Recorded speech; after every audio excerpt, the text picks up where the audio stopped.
La colección Ideas en la Educación Argentina de la Universidad Pedagógica de la Provincia de Buenos Aires reúne títulos representativos de las diversas tradiciones pedagógicas.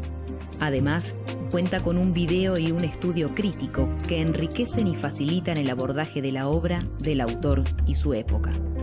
Darío Pulfer.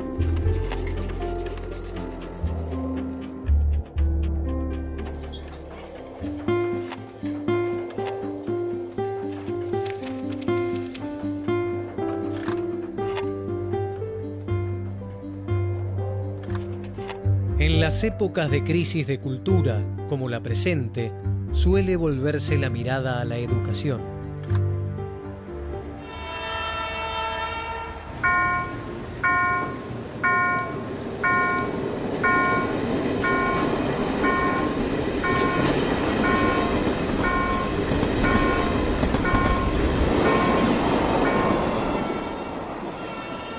Bachillerato y Formación Juvenil fue escrito por Juan Mantovani, un pedagogo emblemático de la Argentina de la primera mitad del siglo XX, que quiso reformar y transformar la escuela media de nuestro país.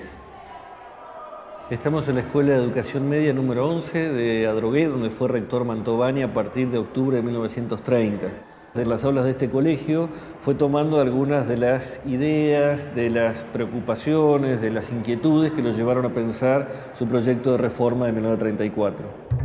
Juan Mantovani nace en 1898 en la localidad de San Justo, provincia de Santa Fe. De joven, se traslada a Buenos Aires, donde continúa con una formación académica sólida y profunda. En 1919, Mantovani se recibe de profesor de Pedagogía y Ciencias Afines en la Facultad de Ciencias de la Educación de la Universidad de La Plata. Durante aquellos años, se vislumbra en el joven Mantovani un profundo cuestionamiento al modelo educativo vigente. A principios del siglo XX, la Argentina ya había desarrollado un sistema educativo amplio, extenso, y era un país pionero en América y en algunos países del mundo. Era de los pocos que habían desarrollado un sistema educativo realmente abierto, público, gratuito. Pero lo había hecho al amparo, sobre todo en los últimos años del siglo XIX y principios del siglo XX, de la pedagogía positivista que enfatizaba el método de enseñanza. Mantovani dice, hacia los últimos años de su vida, que él se da cuenta prontamente de que las categorías que recibe como herramientas para pensar la educación son insuficientes, precisamente porque él les cuestiona ese excesivo utilitarismo, esa excesiva preocupación por saber hacer. Y lo que a él le preocupa es preguntarse para qué se educa, preguntarse qué tipo de hombre se quiere formar, que es parte de la preocupación que inscribe en la pedagogía todo el movimiento que se conoce como movimiento de la escuela nueva, que modifica de alguna manera la centralidad del docente y del método del docente por la centralidad de la psicología del alumno y de poder descubrir cuáles son sus intereses y sus potencialidades. Tal como señala años más tarde en su libro Bachillerato y Formación Juvenil, la crisis que Mantovani observa en la educación sería expresión del escenario histórico mundial de principios del siglo XX. La incorporación de tecnologías innovadoras genera impactos en la vida cotidiana. Sin embargo, el avance tecnológico no solo aporta cambios positivos. Las catástrofes y el horror de la Primera Guerra Mundial provocan en la sociedad una gran desesperanza. En este clima, en 1916, asume la presidencia en Argentina Hipólito Yrigoyen. Con él se instala la democracia. Sumado a esto, en la provincia de Córdoba, irrumpe la reforma universitaria en 1918, en reclamo de cambios profundos y la autonomía universitaria. En 1918 estalla en la Universidad de Córdoba el movimiento conocido como la Reforma Universitaria, un movimiento que nace en Córdoba pero se expande muy rápidamente al resto de las universidades argentinas y al resto de América Latina. Y si la reforma tuvo en Córdoba un énfasis anticlerical, tuvo en La Plata, donde era estudiante Mantovani, un énfasis antipositivista. Mantovani no es uno de los dirigentes más relevantes de la reforma, aunque llegó a ser tesorero de la FUA, Creo yo, entre otras cosas, porque él ya acababa de recibirse y prontamente empezó a mirar la educación más desde el punto de vista del profesor que desde el punto de vista del estudiante. Y lo que intentó hacer es mantener algunos de los principios de la reforma vivos en su reflexión sobre la escuela media y en cómo poder pensar que debía modificarse una escuela media para la nueva universidad que la reforma proponía. En la década del 30, la crisis económica de Wall Street define cambios en el escenario político-social. En Europa surgen gobiernos totalitarios. En la Argentina, el golpe militar de 1930 destituye la democracia. Los años siguientes se caracterizan por el fraude electoral y la represión a los opositores. La intervención de Mantovani como funcionario público en este ámbito conservador es cuestionada por algunos de los sectores renovadores de la educación a los que él pertenecía.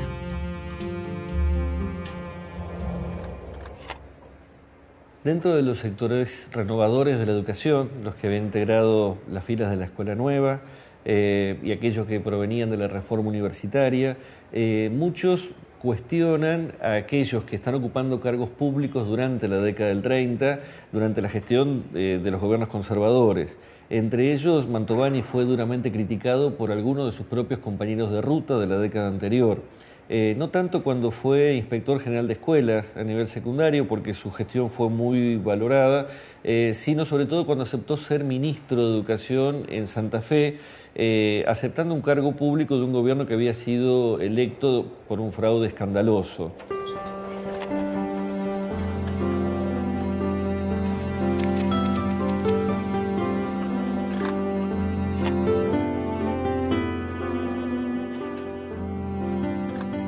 Es importante para la vida de la nación que el Estado oriente la educación en ese periodo decisivo de la existencia en que comienza a definirse la personalidad.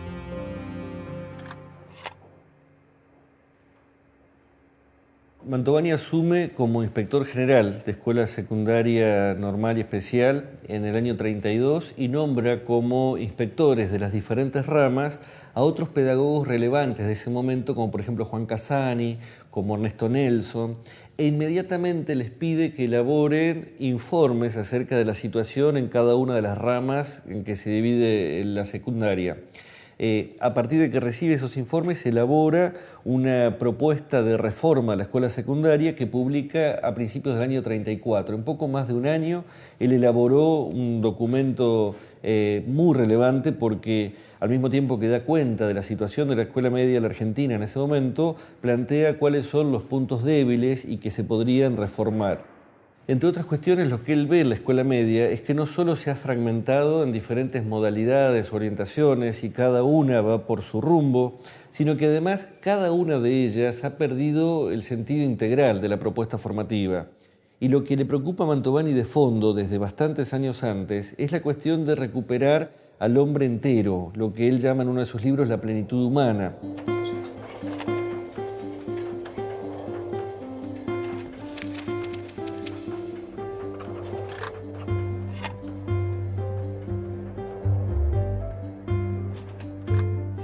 El fin esencial de la educación no puede ser la formación del perfecto ciudadano, sino la del hombre pleno.